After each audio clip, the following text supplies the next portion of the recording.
tena ve ianao indraindray hoe manaraka ny dio amin'i Kristy tokoa ve aho na hoe manahoana ny tanjaka ny finoako? Matsiaro ve ianao fa mila mifandray amin'Andriamanitra bebe kokoa? Indro arahinao isan-kerinandro eto amin'ny Hope Fire Radio, fandaharana manokana mitondra ny lohateny hoe mandehana ampinoana. Mandehana ampinoana. Dindinika ara-tsoratra masina fohy nefa azahoam-panasy hery. Iarahantsika miaraka amin'ny pasteur Samuel Lala James. Ka manasanao ary anaraka izany hatramin'ny farany. Mandehana ampinoana. Mandehana ampinoana. Mandehana ampinoana. Ry mpiaino alzaina isany isika rehetra izay manaraka ity fandarana ity, mbola fifaliana ho ahy indray ny miaraka amintsika androany izay rahantsika mandinika ny tenin'Andriamanitra nampitondraina ny lohateny hoe tafaray amin'ny Kristy. Inona indray ireny tian'Andriamanitra ambara amintsika ny amin'izany? Andeha apetratsika eo am-pelatan'Andriamanitra mandrakariva izao dindinika irahantsika manaraka izao. Ivavaka isika.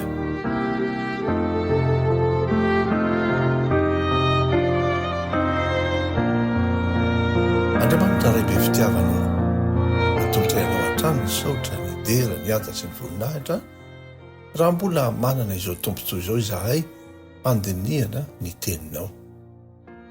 Enganeny fanahinao masina hanomanao amin'ny fonay rehetra mba handraisanay tsara ny teninao ary hanampy anay rehetra mba hampiatra izany eo amin'ny fiainanay.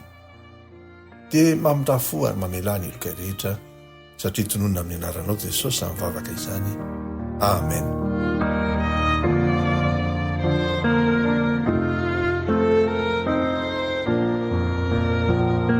Ry mpiaino malalisany toko sy andininy izay hiaingantsika amin'izao dindinika izao dia izay voasoratra amin'ny Kolosianina toko 2 ny 9 ka hatramin'ny 7. Izay vakitsika amin'ny anaran'ny Tompo manao hoe koa tahaka ny nandraisanareo an'i Kristy Jesosy Tompo dia mandehana ho aminy koa arak'izany ka mamaka tsara sy miorina mafy ao aminy ary tafatoetra amin'ny finoana toy ny efa nampianarana anareo ka mazoto amin'ny fisaorana. Tsy adinontsika hatrany ny mampatsiaro antsika fa ny lohateny lehibe ny dindinikitsika dia ny hoe mandehana ampinoana. Eny ity toko sy andininy ity dia mampianatra antsika rehefa mandeha ao amin'ny Kristy isika dia mamaka tsara sy miorina mafy ao aminy ary tafatoetra amin'ny finoana. Misy sary anankiroa izay ampiasain'ny tenin'Andriamanitra eto dia ny hoe mamaka tsara. Ny hazo maniry no ampiasaina eto izay mamaka tsara, manana faka miletika tsara ny ambanin'ny tany any ary miorina tsara koa dia trano iray no ambary eto. Ilay trano izay miorina tsara eo amin'ny fototra vatolampy tsara. Ambaran'ny tenin'Andriamanitra fa Kristy izany vatolampy izay orenan'ny fiainantsika izany. Ary ilay sary voalohany momba ny hazo maniry no tiako akatsika lesona androany.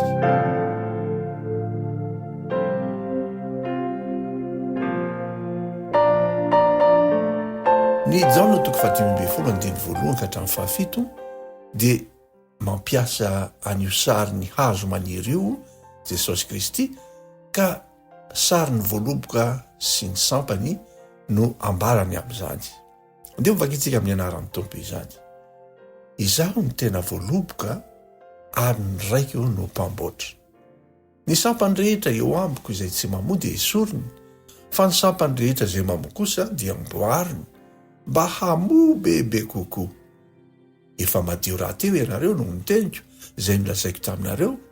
Izaho no voaloboka, ianareo ny sampany. Izay miray amiko ary zaho aminy dia mamoa be izy, fa raha misaraka amiko kosa ianareo dia tsy mahay manao na inona na inona. Raha misy tsy miray amiko dia ariana eny ivelany tahaka ny sampany izay tsy mamoa izy ka malazo ary angonina izy ka atsipy ao anaty afo dia ho may. Raha miray amika ianareo ka mitoetra ao anatinareo ny teniko dia angatao izay tianareo na inona fa ho tonga aminareo izany. Rehefa malalisany tena hiantony fahombiazantsika ara-nofo sy ara-panahy ny fifandraisantsika amin'i Jesosy Kristy.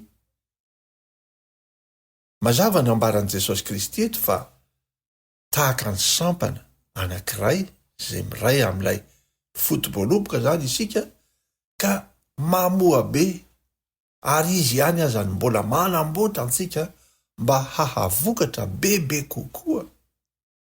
Mahafinaritra ery zany sary zany dia ava malalisany fa ny fifandraisantsika aminy zany na ara-nofo na ara-panahy io dia tena zava-dehibe tokoa. Miantoka ny fahombiazantsika izany.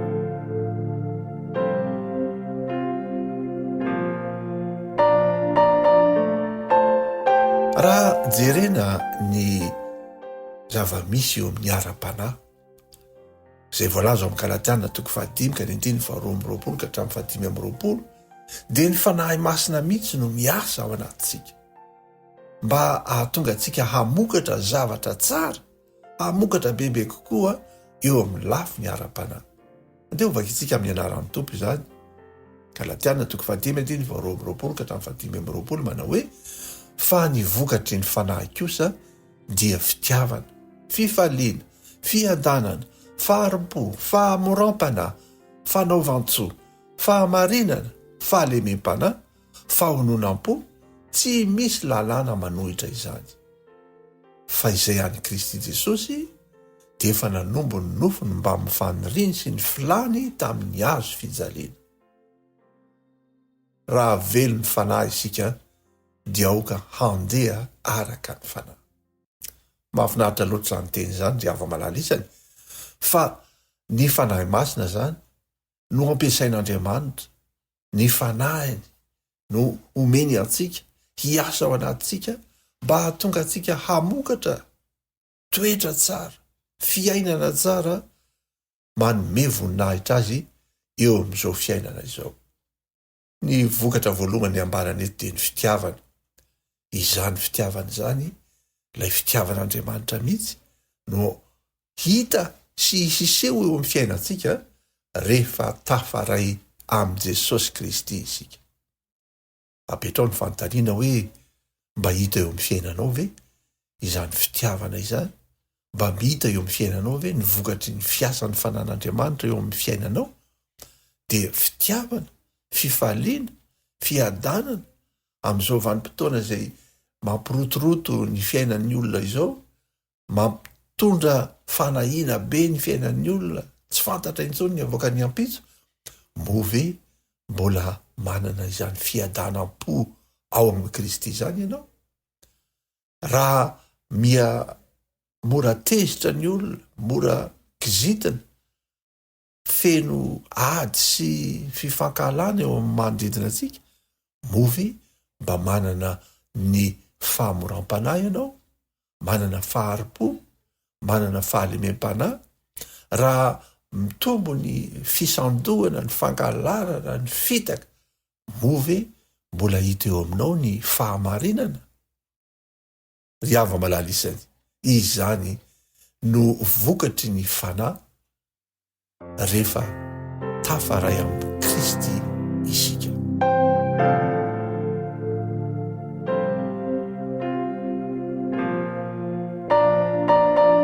Antegna io jerentsika ndraiky kosa ny zavatra ara-nofo, lay vokatra tian'Andriamanitra ho hita eo amin'ny fiainana ara-nofonsika, isika miatrika ny asa fivelomana io, isika miatrika ny fianarana io ho an'ny ankizy.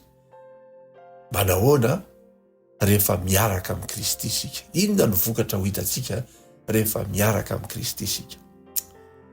Indray andro ny mpano salamo rehefa nandinika ny manodidina azy dia nijery fa kaina ny ratsy fanahy koa aza toa ohatra ny mahomby ary toa ohatra amin'ny tsy misy mampahory an'izy ireny dia izao indrindra ny lazainy eo amin'ny salamo fahatelo amin'ny fitopolo ka ny andiny faharoa ny andiny fahatelo ny andiny faharoa ambin'ny folo Jehovah kitika amin'ny anaran'ny tompo manao hoe fa izaho dia saika ny ebolisatra ny tongotro saika solafaka ny diako satria mialona ny preary aho raha nahita ny fiadana ny ratsy fanahy ino ireny olona ireny dia miadana mandrakariva ka mitombo arena riava malalisany izany koa no mety ao mahazo antsika indraindray rehefa mitazana ny manodidina antsika isika iretsy olona iretsy toa tsy mivavaka reroa toa ohatrany tsy mino an'Andriamanitra kanefa toa ohatrany miadana ihany toa ohatrany mahomby ihany toa ohatrany mitombo arena ihany aza gaga ny amin'izany riava malala izany fa ny tenin'Andriamanitra dia milaza amintsika fa misy farany ny zavatra rehetra ny andiny faina ambin'ny folo sy ny fafito ambin'ny folo amin'ilay salamo fahatelo amin'ny fitopolo teo dia hoy izy hoe dia nieritreritra tahalala izany zavatra izany aho kanjo sarotra teo masoko izany tsy hita zay valiny sarotra teo amiko ny ilaza hoe tena fahombiazana tokoa tahian'Andriamanitra koa izy ireny sa iza no mitahy azy rehefa nieritreritra tialalan'izany aho ny mpanao salamo dia sarotra teo masoko izany dia ho ny aozy ny andiny fafito ambin'ny folo mandra-pijotro tao amin'ny fitoerana masin'Andriamanitra ka ny hevitra izay ho farany hay izany ny tazana lavitra ilay mpanao salamo dia tary amin'ny farany tary no eritreretiny fa hay misy Andriamanitra izay mitsara ny zavatra rehetra ao amin'ilay fitoerana masina misy azy Andriamanitra dia mitsara izay anataon'ny olona rehetra mandinika ny toe-pony move matahotra ty olona ity move mino ahy ty olona ity move mba nandeha tamin'ny fahamarinany ty olona ity eny riava malala izany amporozeko koa ianao mba hitsinjo izany farany zany ary aza manany amin'izay fahombiazana ary aza mamela ny sainao hieritreritra kory ny alaim-panaka ino hoe alao anao fanao nyretsy olona iretsy fa to tsy hita ihany izy zany andiny fafito amin'ny roapolo ty izao ny voalaza fa indro very zay lavitra anao aringanao zay rehetra mijangajanga mahafoy anao riava malalisany tiako ampahery atsika izany teny zany fa Andriamanitra tsy mahafoy ny zanany na dia misy fitsapahana sy fizantoetra toa tsy mahomby azy eo amin'izao fiainana izao aza kiviny amin'izany fa Andriamanitra dia mijery sy mitsinjo ny fiainantsika izy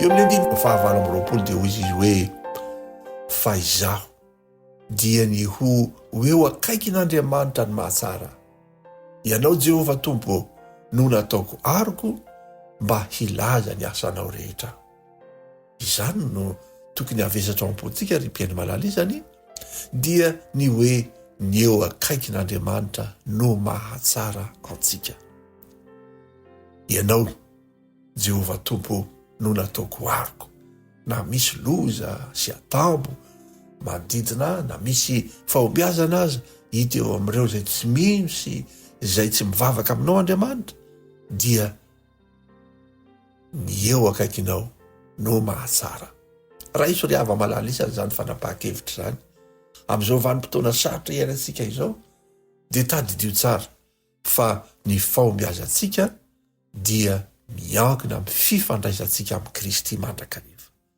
na misy aza ny olana dia aza kivy satria Andriamanitra tsy mahafoy ny zanany andeke vakitsika ao amin'ny salamo voalohany ary zay no amaranantsika ny didindinika ity salamo voalohany ka hatramin'ny andininy fahaenina andininy voalohany ka hatramin'ny fahaenina hoy ny vaky ny teny amin'ny anaran'ny tompo manao hoe sambatra ny olona zay tsy mandeha eo amin'ny fiainany ratsy fanahy ary tsy mijanona eo amin'ny lalana falehan'ny mpanota ary tsy mipetraka eo amin'ny fipetrahan'ny mpaniratsira fa ny lalàn'i Jehova no sitrany. Eny ny lalàny no saintsainy andro aman'alina, dia taka ny hazo ambolena eo amorony rano velona izy, izay mamoa amin'ny fotoany. Ny raviny koa tsy mba malazo, ary ny asany rehetra dia ataony lavorary avokoa. Fa tsy mba toy izany ny ratsy fanahy, fa toy ny akoho fa ahelony rivotra izy, ary noho izany ny ratsy fanahy dia tsy ahajanona eo amin'ny fitsarana na ny mpanota eo amin'ny fiangonany marina. Fa fantatry Jehova ny lalany marina, fa ny lalany ratsy fanahy kosa dia mankany amin'ny fahaverezana. Mazava izany fanambarana izany ry hava malalisany, ary tiako mba hipetraka ao am-ponao ny hoe sambatra ny olona izay tsy mandeha eo amin'ny fisainany ratsy fanahy, tsy mijano eo amin'ny lalana falehan'ny mpanota, tsy mipetraka eo amin'ny fipetrahan'ny mpaniratsira, fa kosa miara-mandeha amin'Andriamanitra izy. Ry hava malalisany, mandehana am-pinoana, matokian'Andriamanitra, ataovy ao am-ponao ny fifandraisana amin'ny Kristy no antoky ny fahombiazantsika, dia mino fa Jehova tsy mahafoy anao. Ny Salamo 4:7-10 dia manao hoe: na dia ny liona tanora aza tsy ampianina kanaona, fa izay mitady an' Jehova kosa dia tsy hohory ny zava-tsoa akory. Hotahiny tompo ane zany teny zany ka hanampy hery antsika indray hiatrika ny fiainana andavanandro, ary aoka atoky fa ny miaraka amin'ny Kristy no fahombiazantsika, ary aza mijery afa-tsy ny eto tany ihany, fa mijery lavitra dia ny fiainana mandrakizay. Fa izay matoky azy dia homentiny any amin'ilay mandrakizay, dia ilay fiainana tsy manam-pahataperana, izay misy ny fifaliana sy ny fahasambarana mandrakizay. Hotahin'Andriamanitra ny izany teny zany. Amen. Andeha hiaraka hivavaka isika.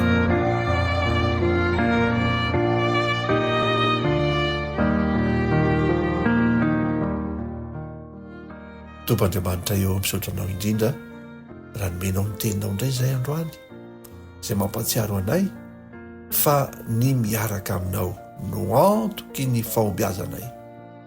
Na misy aza ny fizahanttoetra sy ny fitsapana maro samihafa eo amin'ny fiainanay, dia ampio izahay atoky anao, hifikitra aminao, fa ny miaraka aminao dia tsy mba ory ny zava-tsoa.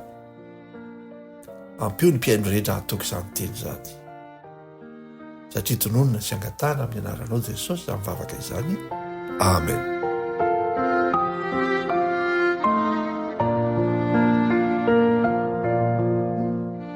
Dia misaotra antsika rehetra indray ry hava malalisany niaraka teto nandreza ny tenin'Andriamanitra izany, dia mirary soa ho anao sy ny ankonanao sy ny fianakavianao rehetra, mirary fahombiazana ho anao miatrika ny adiny fiainana, matoky fa ny miaraka amin'i Jehova dia tsy hohory ny zava-tsoa akory. Miloma tompoko.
Narahinao teo dinidiniky boky ara-tsoratra masina mitondra ny lohateny hoe mandehana-pinoana. Niarahantsika niaraka tamin'ny pasteur Samuel Lala James.